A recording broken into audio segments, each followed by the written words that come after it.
नमस्कार, मैं दीपक पांडे आप सभी का परीक्षा मंथन के ऑफिशियल यूट्यूब चैनल पर स्वागत करता हूं।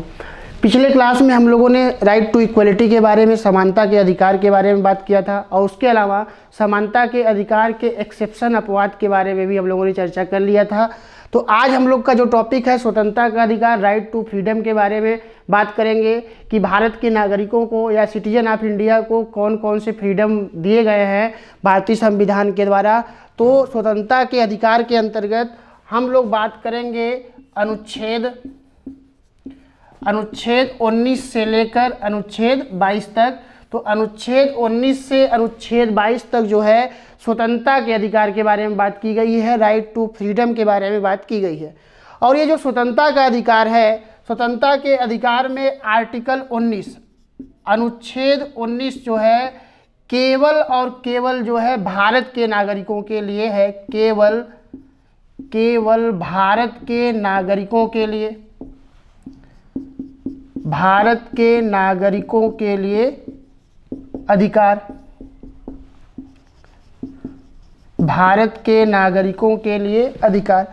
तो कहने का मतलब ये है कि 19 जो है आर्टिकल 19 यह केवल और केवल जो है भारतीय नागरिकों को प्राप्त है, विदेशी नागरिकों को प्राप्त नहीं है। तो अनुच्छेद 19 के अंतर्गत केवल भारत या इंडियन सिटीजन को यह अधिकार प्राप्त है। अगर आर्टिकल स्वतंत्रता के अधिकार के बारे में आएंगे तो स्वतंत्रता के अधिकार के अंतर्गत अनुच्छेद 19 के अंतर्गत जो है 6 प्रकार की स्वतंत्रता की बात की गई है। उन सभी स्वतंत्रताओं को हम लोग क्या करेंगे, एक एक करके चर्चा करेंगे। उसके अलावा उन स्वतंत्रताओं के अंतर्गत कौन कौन से लिमिटेशन बताए गए हैं, सीमाएं क्या क्या बताई गई हैं, उसके बारे में चर्चा करेंगे। फिर उसके बाद हम लोग जो है आर्टिकल 20 में बात करेंगे। 20 के बाद जो है 21 और 22 के अंतर्गत क्या करेंगे, चर्चा करेंगे। तो सबसे पहले आइए हम लोग आर्टिकल 19 के अंतर्गत देखते हैं। तो अनुच्छेद 19 में आएंगे तो अनुच्छेद 19 एक अनुच्छेद 19 एक के अंतर्गत बताया गया है वाक एवं अभिव्यक्ति की स्वतंत्रता, वाक एवं अभिव्यक्ति की स्वतंत्रता, वाक एवं अभिव्यक्ति की स्वतंत्रता किसमें बात की गई है, तो आर्टिकल 19 के अंतर्गत वाक एवं अभिव्यक्ति की स्वतंत्रता की बात की गई है। स्पीच एंड एक्सप्रेशन का बात किया गया है और इसी आर्टिकल के अंतर्गत जो है प्रेस की स्वतंत्रता को भी शामिल की गई है, मीडिया को भी शामिल किया गया है। वाक एवं अभिव्यक्ति की स्वतंत्रता का मतलब यह है कि कोई व्यक्ति जो है अपने उसके मन में अगर किसी प्रकार का आइडिया आता है और वह आइडिया जो है संवैधानिक रूप से, सामाजिक रूप से स्वीकार्य है, तो वह पूरी तरीके से स्वतंत्र होकर उसको क्या कर सकता है, अभिव्यक्त कर सकता है, एक्सप्रेस कर सकता है। यह बात आर्टिकल 19 एक के अंतर्गत बताई गई है कि इंडियन सिटीजन को स्पीच एंड एक्सप्रेशन का फ्रीडम प्राप्त है, वाक एवं अभिव्यक्ति की स्वतंत्रता प्राप्त है। इसी वाक एवं अभिव्यक्ति की स्वतंत्रता या आर्टिकल 19 एक के अंतर्गत जो है प्रेस की स्वतंत्रता को भी शामिल किया गया है। तो प्रेस की स्वतंत्रता को जो है किसके अंतर्गत शामिल किया गया है, तो प्रेस की स्वतंत्रता को जो है आर्टिकल 19 एक के अंतर्गत शामिल किया गया है। बहुत क्वेश्चन पूछा जाता है कि प्रेस की स्वतंत्रता को कौन से आर्टिकल के अंतर्गत रखा गया है, तो प्रेस की स्वतंत्रता को आर्टिकल 19 एक के अंतर्गत रखा गया है।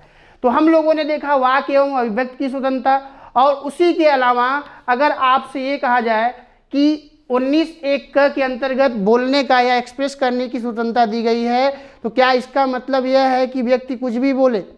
नहीं, ऐसा नहीं है, क्योंकि आर्टिकल 19(2) अगर आप आर्टिकल 19(2) पे जाएंगे, अनुच्छेद 19(2) पे जाएंगे तो अनुच्छेद 19(2) के अंतर्गत वो 8 आधार बताए गए हैं, 8 ग्राउंड बताए गए हैं कि उस 8 ग्राउंड के दायरे में रहते हुए जो है व्यक्ति को क्या करना है, अपने विचारों को, अपने आइडिया को एक्सप्रेस करना है। वो ग्राउंड क्या है? वो ग्राउंड ये है कि इंडिया की सिक्योरिटी सुरक्षित, भारत राज्य की सुरक्षा रहे, राज्य की सुरक्षा को ध्यान में रख के आपको एक्सप्रेशन देना है। उसके अलावा सोवेरेनिटी को ध्यान में, संप्रभुता को ध्यान में रख के आपको जो है एक्सप्रेस करना है। उसके अलावा सामाजिक व्यवस्था जो बनाई गई है उस सामाजिक व्यवस्था को ध्यान में रख के जो है विचार एवं अभिव्यक्त करना है। तो कुल मिला के कहने का मतलब यह है कि अनुच्छेद 19(1) के अंतर्गत वाक एवं अभिव्यक्त की स्वतंत्रता के बारे में बात की गई है। इसी 19(1) के अंतर्गत प्रेस की स्वतंत्रता भी शामिल है। और 19(1) का अगर अपवाद आएंगे या निर्बंधन जो बताया गया है, निर्बंधन या क्या क्या चीज़ों किन आधार पर जो है आप एक्सप्रेशन कर सकते हैं किस दायरे में, तो वह जो है कौन से आर्टिकल में बताया गया है, तो उसके लिए आर्टिकल बताया गया है 19(2).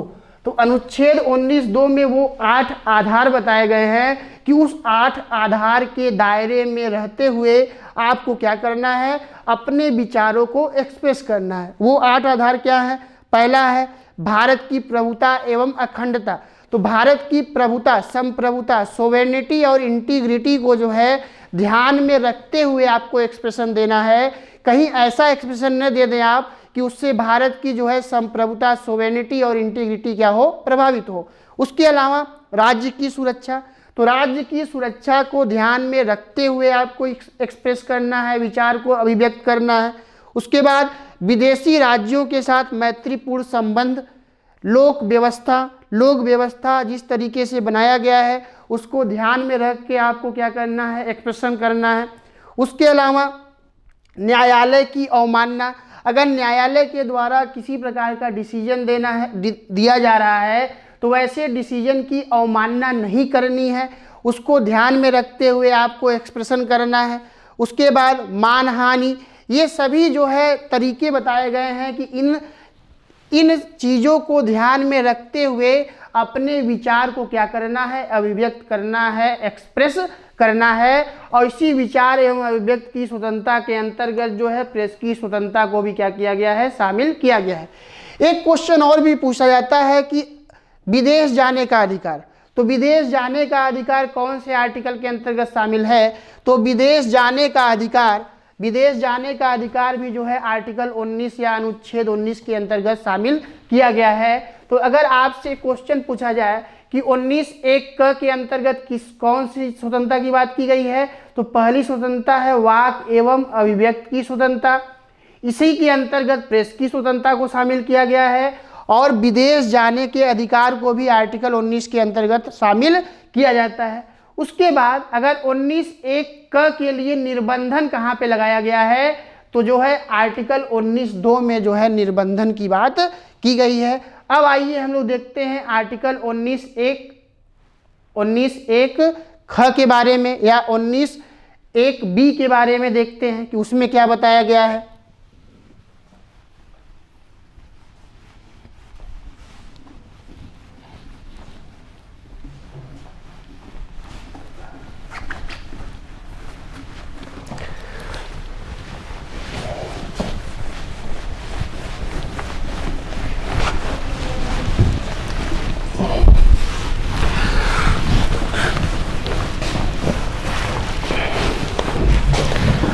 अनुच्छेद 19(1) ख या बी। तो आइए देखते हैं आर्टिकल 1(b) या 1 ख में क्या बताया गया है। तो आर्टिकल 1 ख के अंतर्गत बताया गया है सभा एवं सम्मेलन करने की स्वतंत्रता। सभा एवं सम्मेलन करने की स्वतंत्रता। तो ये कौन सा, यह दूसरी स्वतंत्रता है। वह स्वतंत्रता कौन सी है, तो उसको जो है बोला गया है सभा एवं सम्मेलन करने की स्वतंत्रता। तो सभा एवं सम्मेलन करने की स्वतंत्रता को किस में रखा गया है, तो आर्टिकल 19(1) ख या 19(1) के अंतर्गत रखा गया है कि जो है व्यक्ति जो है क्या है, स्वतंत्र है। वह जो है सभा कर सकता है, सम्मेलन कर सकता है, मीटिंग कर सकता है, लेकिन यह सभा जो सम्मेलन किया जाएगा वह बिना हथियार के होना चाहिए। और कैसे होना चाहिए, शांतिपूर्वक होना चाहिए। तो सभा एवं सम्मेलन कैसा होना चाहिए, तो सभा एवं सम्मेलन शांतिपूर्वक होना चाहिए, पीसफुल होना चाहिए। और शांतिपूर्वक के अलावा कैसा होना चाहिए, बिना हथियार के होना चाहिए। तो बिना हथियार के जो है क्या करना है, जो है सम्मेलन करना है, सभा करना है, इसको क्या किया जाएगा, ध्यान में रख के सम्मेलन और सभा किया जाएगा। और अगर 19(1) के अपवाद निर्बंधन के बारे में आएंगे तो निर्बंधन जो है किसमें बताया गया है, तो निर्बंधन जो है बताया गया है आर्टिकल 19(2) में, आर्टिकल 19(3) में, सॉरी आर्टिकल 19(3) में जो है 19(1) का जो है क्या बताया गया है, निर्बंधन बताया गया है। आर्टिकल 19(3) में जो है क्या बताया गया है, निर्बंधन बताया गया है। तो कहने का मतलब उसमें कुछ आधार बताए गए हैं कि उस आधार को ध्यान में रखते हुए या उस ग्राउंड को ध्यान में रखते हुए सभा एवं सम्मेलन करने की स्वतंत्रता है। तो वो क्या है, वही है भारत की प्रभुता एवं अखंडता को ध्यान में रखते हुए, सोवेरेनिटी एवं इंटीग्रिटी को ध्यान में रखते हुए, उसके अलावा लोक व्यवस्था के हित को ध्यान में रखते हुए आपको जो है सभा एवं सम्मेलन करने की स्वतंत्रता है। तो सभा एवं सम्मेलन करने की स्वतंत्रता आर्टिकल 19(1) या बी के अंतर्गत बताया गया है। तो सभा एवं सम्मेलन कैसा होना चाहिए, वह पीसफुल होना चाहिए और बिना हथियार के होना चाहिए। उसके लिए जो निर्बंधन बताया गया है तो कौन से आर्टिकल में बताया गया है, आर्टिकल 19(3) के अंतर्गत जो है 19(1) का निर्बंधन बताया गया है। अब आते हैं 19(1) के बारे में।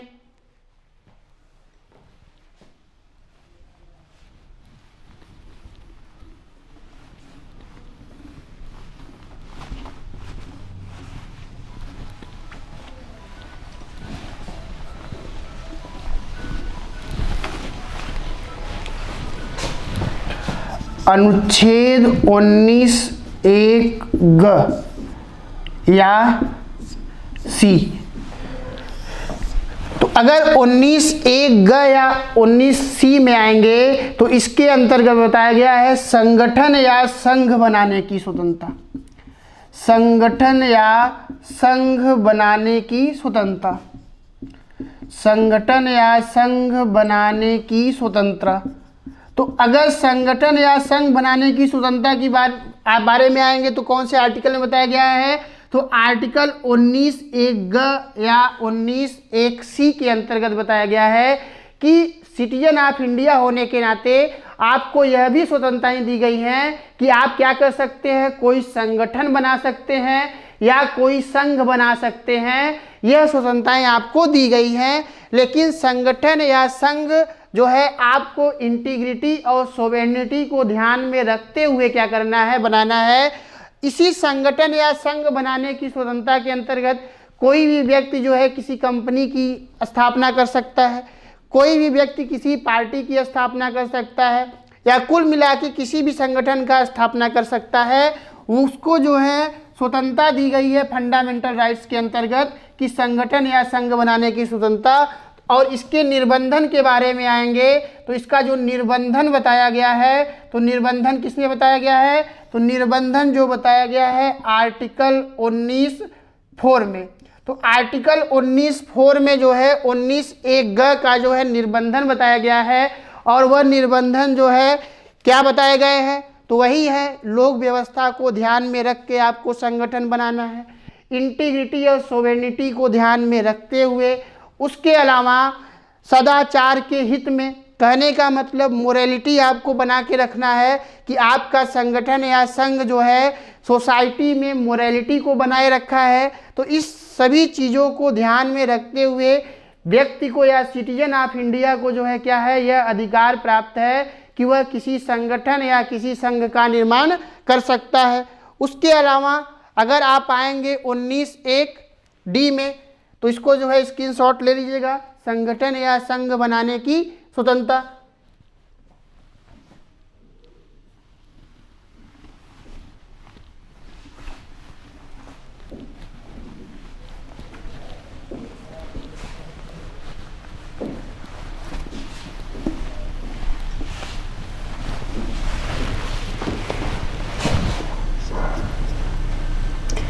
(19(1) या डी।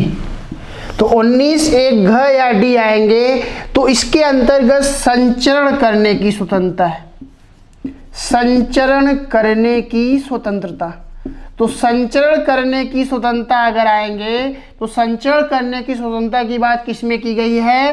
तो संचरण करने की स्वतंत्रता अनुच्छेद 1 या अनुच्छेद 1 के अंतर्गत बात किया गया है कि इस आर्टिकल में बताया गया है कि सिटीजन ऑफ इंडिया होने के नाते, भारत के नागरिक होने के नाते आप भारत में कहीं भी जो है मूवमेंट कर सकते हैं या जो है वहाँ पे क्या कर सकते हैं, घूम सकते हैं, संचरण कर सकते हैं। इस बात का भी आपको जो है स्वतंत्रता दी गई है। कौन से आर्टिकल के अंतर्गत? तो अनुच्छेद 19(1) या अनुच्छेद 19(1) के अंतर्गत संचरण करने की स्वतंत्रता दी गई है। और इसी संचरण करने की स्वतंत्रता का अगर निर्बंधन आएंगे तो निर्बंधन कौन से आर्टिकल में बताया गया है? तो उसके लिए जो आर्टिकल बताया गया है वह बताया गया है अनुच्छेद 19(5). तो अनुच्छेद 19(5) के अंतर्गत जो है क्या बताया गया है? निर्बंधन बताया गया है कि संचरण करने की स्वतंत्रता या पूरे भारत में जो है घूमने की स्वतंत्रता जो बताई गई है उसको भी क्या करना है, उसके लिए निर्बंधन क्या बताया गया है? उसके लिए निर्बंधन बताया गया है कि वह कैसा हो, साधारण जनता के हित में हो। उसके अलावा वह SC ST का जो क्षेत्र है उन क्षेत्रों में जो है बिना अनुमति के जो है वहाँ पे नहीं जा सकते। तो ये जो निर्बंधन बनाए गए हैं यह निर्बंधन किसका है? अनुच्छेद 19(1) या अनुच्छेद 19(1) का निर्बंधन कौन से आर्टिकल में है? तो अनुच्छेद 19(5) के अंतर्गत जो है निर्बंधन दिया गया है कि व्यक्ति जो ये कह रहा है कि हमको पूरे भारत में संचरण करने की स्वतंत्रता है, तो संचरण करने की स्वतंत्रता की सीमाएं कहाँ पे बताई गई हैं, लिमिटेशन कहाँ पे बताया गया है? तो अनुच्छेद 19(5) के अंतर्गत जो है उसके लिमिटेशन के बारे में चर्चा की गई है।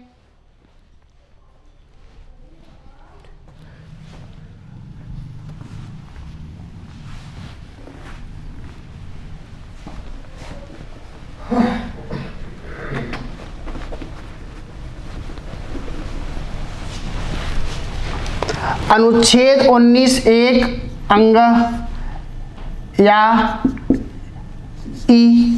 तो अनुच्छेद 19(1) अंग या ई के अंतर्गत आएंगे तो यहाँ आपको मिलेगा निवास करने की स्वतंत्रता। निवास करने की स्वतंत्रता, निवास करने की स्वतंत्रता। तो निवास करने की स्वतंत्रता का मतलब पूरे भारत में आप कहीं भी क्या कर सकते हैं, निवास कर सकते हैं। तो यह निवास करने की स्वतंत्रता के लिए कौन से आर्टिकल में बात किया गया है? तो अनुच्छेद 19(1) अंग या अनुच्छेद 1 के अंतर्गत बात किया गया है निवास करने की स्वतंत्रता। तो निवास करने की स्वतंत्रता के लिए जो निर्बंधन लगाया गया है, जो इसकी लिमिटेशन है, तो निर्बंधन कौन से आर्टिकल में बताया गया है? तो निर्बंधन का जो बात किया गया है अनुच्छेद आर्टिकल 19(1)(5) के अंतर्गत। तो अनुच्छेद 5 के अंतर्गत 19(5) के अंतर्गत जो है किसका निर्बंधन बताया गया है? तो अनुच्छेद 19(1) अंग या अनुच्छेद 1 के का जो निर्बंधन बताया गया है वह अनुच्छेद 19(5) के अंतर्गत बताया गया है कि इसका लिमिटेशन है कि इस लिमिटेशन को ध्यान में रखते हुए आपको भारत में कहीं भी बसने की स्वतंत्रता है या निवास करने की स्वतंत्रता है। तो यह कौन से आर्टिकल में बताया गया है? तो आर्टिकल 19(1) अंग या ई के अंतर्गत बताया गया है। इसको आपको क्या करना है, ध्यान में रखना है। आगे चलते हैं।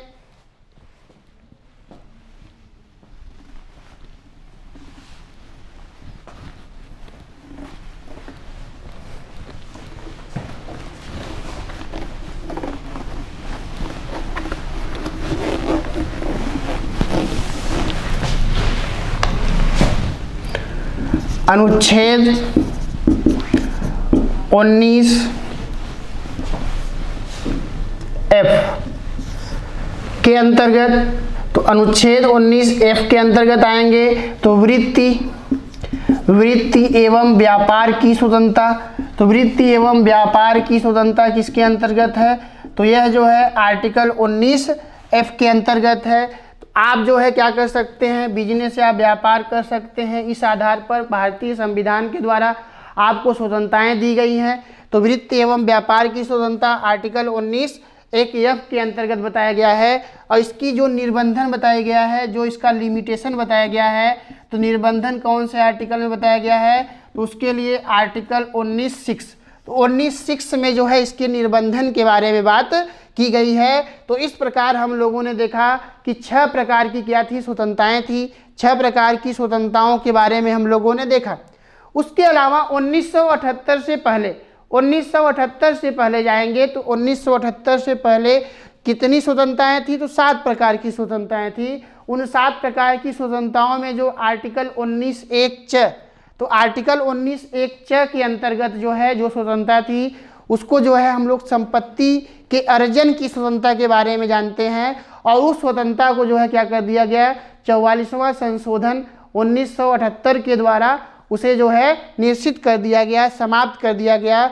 तो इस प्रकार संपत्ति से संबंधित जो स्वतंत्रता की बात की गई थी, आर्टिकल 19(1)(च) के अंतर्गत उसको 44वां जो है संविधान संशोधन 1978 के द्वारा निर्बंधन कर दिया गया, उसको जो है रोक दिया गया। तो इस प्रकार कहने का मतलब अब वर्तमान में कितने हो गए हैं 1978 के बाद, तो 1978 के बाद जो स्वतंत्रताएं हो गई हैं वह 6 प्रकार की स्वतंत्रताएं हो गई हैं। तो स्क्रीनशॉट ले लीजिएगा। आगे बढ़ते हैं हम लोग।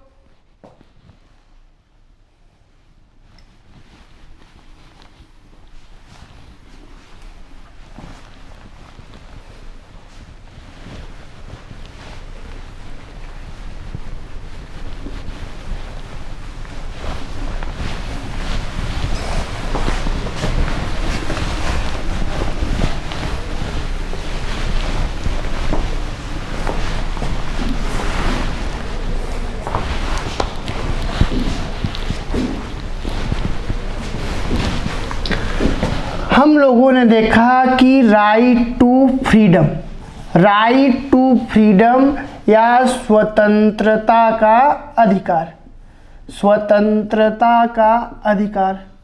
तो अगर राइट टू फ्रीडम या स्वतंत्रता के अधिकार के बारे में आएंगे तो हम लोग देखते हैं 1978 से पहले, 1978 से पहले या बिफोर 1978।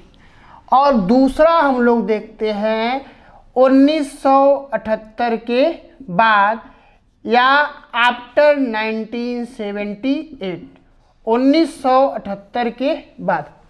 तो अगर 1978 से पहले आएंगे तो जो स्वतंत्रताएं थी कितने प्रकार की थी, तो जो स्वतंत्रता था, स्वतंत्रता कितने प्रकार की थी, 7 प्रकार की, 7 प्रकार की स्वतंत्रताएं थी, 7 प्रकार की स्वतंत्रताएं थी। जिसके अंतर्गत हम लोगों ने देखा इन सभी स्वतंत्रताओं को कौन से आर्टिकल के अंतर्गत देखा, तो हम लोगों ने अनुच्छेद 19, अनुच्छेद 19(1)(क), अनुच्छेद 19(1)(ख), 19(1)(ग), 1(घ), 1(अंग),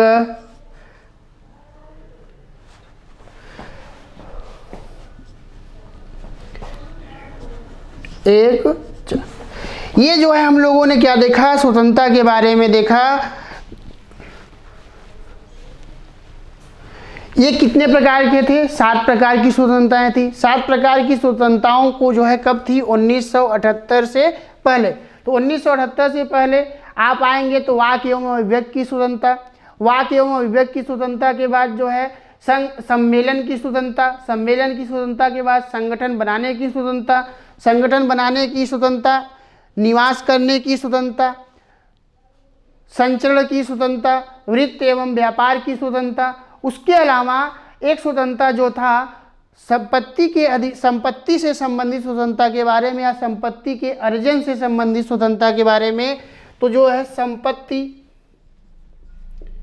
संपत्ति के अर्जन की स्वतंत्रता, संपत्ति के अर्जन की स्वतंत्रता पे अगर आप आएंगे तो इसे कौन से आर्टिकल में रखा गया था, तो आर्टिकल 19(1)(च) के अंतर्गत रखा गया था। तो आर्टिकल 19(1)(च) के अंतर्गत रखा गया था। इसे क्या किया गया, 44वां संशोधन, 44वां संविधान संशोधन 1978 1978 के द्वारा इसे क्या कर दिया गया, इसे जो है समाप्त कर दिया गया, इसे समाप्त कर दिया गया। तो जब इसे 1978 में समाप्त किया गया तो इस प्रकार कितनी स्वतंत्रताएं हो गई, तो इस प्रकार स्वतंत्रताओं की संख्या 1978 के बाद कितनी हो गई, 6 प्रकार की स्वतंत्रताएं। और उन 6 प्रकार की स्वतंत्रताओं के बारे में हम लोग ने क्या किया, चर्चा किया। उसके अलावा हम लोगों ने ये भी देखा कि 19(1) का जो निर्बंधन बताया गया है, लिमिटेशन बताया गया है, 19(2) में बताया गया है। उसके अलावा ख का जो निर्बंधन बताया गया है 19(3) में बताया गया है, ग का निर्बंधन 19(4) में, घ का 19(5) में, अंग का 19(5) में। तो ये सारे निर्बंधन जो है क्या किए गए हैं, बताए गए हैं, लिमिटेशन बताए गए हैं कि उस लिमिटेशन के दायरे में रहते हुए अपने स्वतंत्रता का जो है क्या करना है, प्रयोग करना है, यूज करना है। किसे करना है, सो सिटीजन ऑफ इंडिया या भारत के नागरिकों को करना है। इसको ध्यान में रखते हुए कि वो लिमिटेशन है, उस लिमिटेशन को ध्यान में रखना है। तो ये जो संपत्ति के अर्जन की स्वतंत्रता थी, जिसे आर्टिकल 19(1) के अंतर्गत रखा गया था, उसे 44वां संविधान संशोधन 1978 के द्वारा क्या कर दिया गया, समाप्त कर दिया गया। तो 1978 के बाद कितनी स्वतंत्रताएं हो गई, 6 प्रकार की स्वतंत्रताएं हो गई। उन 6 प्रकार के स्वतंत्रताओं के बारे में हम लोगों ने क्या किया, चर्चा किया। अब आइए हम लोग देखते हैं आर्टिकल 20 के बारे में, अनुच्छेद 20 के बारे में हम लोग क्या करते हैं, चर्चा करते हैं।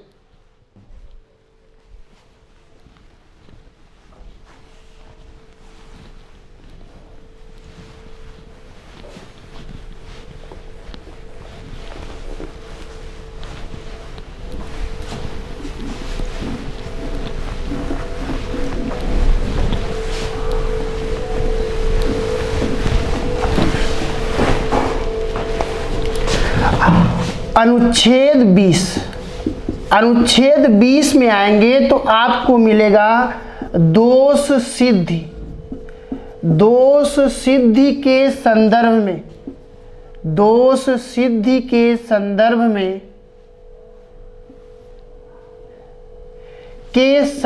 में संरक्षण। तो दोष सिद्धि के संदर्भ में क्या है, संरक्षण प्राप्त है, संदर्भ में संरक्षण प्राप्त है। तो वह संरक्षण कैसा, जैसे मान लीजिए कोई व्यक्ति क्राइम कर दिया हो, तो क्राइम कर दिया हो तो उससे वो अपराध की कैटेगरी में आ गया। तो उस अपराध की कैटेगरी में आने के लिए कौन कौन सी उसको जो है व्यवस्थाएं, कौन कौन से संरक्षण दिए गए हैं, तो उन संरक्षण के बारे में हम लोग क्या करेंगे, बात करेंगे। तो जो संरक्षण की बात की गई है, संरक्षण की बात की गई है, तो कितने संरक्षण की बात की गई है, 3 संरक्षण की बात की गई है। और वो तीनों संरक्षण कहाँ पे हैं, तो तीनों संरक्षण एक बताया गया है अनुच्छेद 20(1) के अंतर्गत, एक बताया गया अनुच्छेद 20(1) में, दूसरा बताया गया है 20(2) में, और तीसरा बताया गया है 20(3) में। तो 20(1), 2, 3 के बारे में हम लोग क्या करते हैं, चर्चा करते हैं। अगर 20(1) में आएंगे तो 20(1) के अंतर्गत यह बताया गया है कि कोई भी व्यक्ति जो अपराध कर रहा है और या कोई भी व्यक्ति कोई कार्य कर रहा है, अगर वह कार्य उस समय बनाए गए विधि के अंतर्गत अपराध के दायरे में आएगा, तो उस अपराध के लिए जो सजा का प्रावधान किया गया है उसको वही सजा दिया जाएगा, किसी नए कानून के अंतर्गत सजा नहीं दिया जाएगा।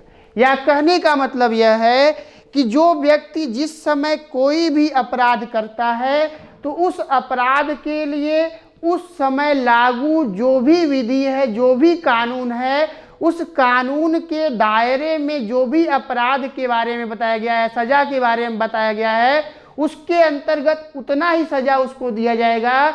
ऐसा नहीं है कि उससे संबंधित कोई और जो है कानून बन गया तो उस कानून के अनुसार सजा दिया जाएगा, ऐसा नहीं है। यह बात किसमें बताया गया है, 20(1) के अंतर्गत बताया गया है कि जिस समय जो कानून लागू है और कोई व्यक्ति कोई कार्य करता है और वह कार्य उस कानून के अंतर्गत अपराध के श्रेणी में आता है और उस अपराध के लिए जो उस कानून के अंतर्गत सजा का प्रावधान किया गया है तो उसको सजा जो है उसी कानून के अनुसार दिया जाएगा, अन्यथा कोई दूसरे कानून के अनुसार सजा नहीं दिया जाएगा। यह किसमें बताया गया है? तो यह आर्टिकल 19(20)(1) के अंतर्गत बताया गया है। 20(2) में आएंगे तो आर्टिकल 20(2) के अंतर्गत या अनुच्छेद 20(2) के अंतर्गत यह बताया गया है कि कोई भी व्यक्ति को, किसी भी व्यक्ति को एक अपराध के लिए एक ही बार सजा का प्रावधान है या एक अपराध के लिए 2 बार सजा का प्रावधान नहीं है। तो बेसिकली कहने का मतलब कि यह दोहरे, एक सजा के लिए दोहरे अपराध को क्या करता है? रोकता है। कहने का मतलब कि अगर कोई व्यक्ति एक अपराध किया है तो उस अपराध के लिए जो सजा की व्यवस्था की गई है उसे वही सजा दिया जाएगा, कोई और अन्य सजा या कोई दूसरा सजा उसमें ऐड नहीं किया जाएगा। या एक अपराध के लिए एक सजा का प्रावधान करता है, यह दोहरी सजा को क्या करता है? रोकने की बात करता है। तो यह कौन से आर्टिकल में बताया गया है? तो यह आर्टिकल 20(2) के अंतर्गत बताया गया है। उसके बाद अगर आप आगे बढ़ेंगे तो आगे आप क्या देखते हैं? 20(3). तो 20(3) के अंतर्गत यह बताया गया है कि किसी भी व्यक्ति को अपने विरुद्ध जो है गवाही देने के लिए बाध्य नहीं किया जा सकता। तो ये 3 बातें जो है आर्टिकल 21, 22, 23 के अंतर्गत बताई गई है। किसके संदर्भ में? ऐसे लोगों के लिए है जो दोष सिद्धि के संदर्भ में संरक्षण उनको दिया गया है। 3 संरक्षण दिया गया है। एक क्या है कि उसी कानून के अनुसार सजा दिया जाएगा जो उस समय कानून लागू है। दूसरा क्या है? दूसरे में यह बताया गया है कि एक अपराध के लिए एक ही बार सजा का प्रावधान है, दोहरे सजा को क्या करता है? रोकता है। और 3 में बताया गया है कि किसी व्यक्ति को अपने ही विरुद्ध जो है गवाही देने के लिए बाध्य नहीं किया जा सकता। तो ये जो है बात किस में बताई गई है? तो 20(3) के अंतर्गत बात की गई है। तो हम लोगों ने आर्टिकल 19 के बारे में देखा और हम लोगों ने आर्टिकल 20 के बारे में देखा और अब हम लोग बात करेंगे आर्टिकल 21 के बारे में। 21 आर्टिकल जो है बहुत इम्पोर्टेंट है और बहुत बड़ा है। इसको क्या करना है? इम्पोर्टेंट भी है, थोड़ा सा ध्यान में रखना है। तो हम लोग अब देखते हैं आर्टिकल 21।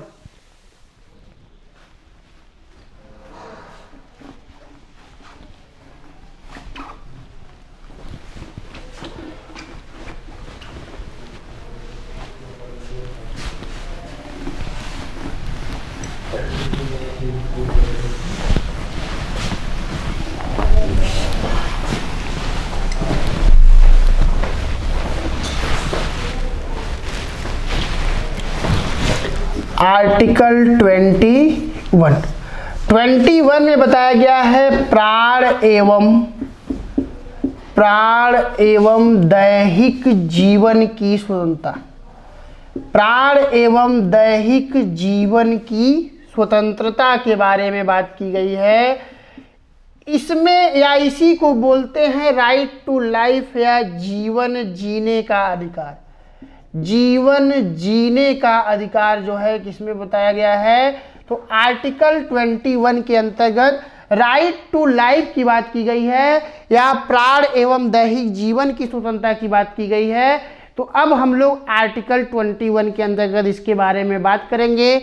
तो इस आर्टिकल 21 को हम लोग जो है नेक्स्ट वीडियो में, नेक्स्ट अगले क्लास में क्या करेंगे? डिस्कशन करेंगे। तो थैंक यू। आज हम लोग का क्लास यहीं तक। 21 आर्टिकल को नेक्स्ट वीडियो में बात करेंगे। धन्यवाद।